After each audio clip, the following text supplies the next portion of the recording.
anasema yeye yako na kura milioni 7.1.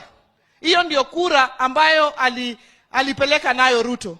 Mimi nataka kuuliza, kama Mheshimiwa Ruto alipata kura 7.2 million, yeye anasema alimpea 7.1 million.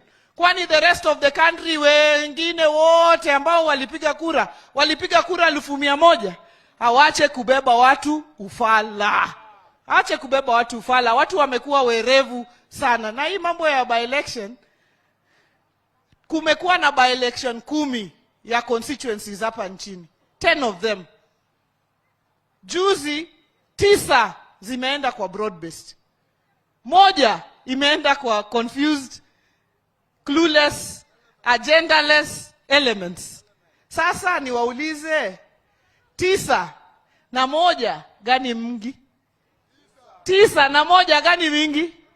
Ubabe kati ya 9 na 1. Is there competition there? Kwa hivyo sisi tumejipanga, wao wavae jazi yao, sisi tuvae jazi yetu, na sisi kama wanachungwa, if you count all our votes and you put together with UDA votes, tutakuwa pale na kura ambayo inaelekea milioni 17. Na tutashinda uchaguzi ujao, na tutashinda na Wamasai ndani ya hiyo serikali. Wangapi wanasema tutam ya president wetu?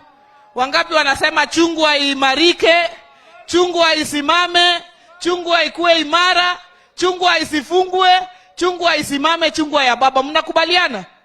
Asante sana, Mungu awabariki, na mimi nimemalizia hapo.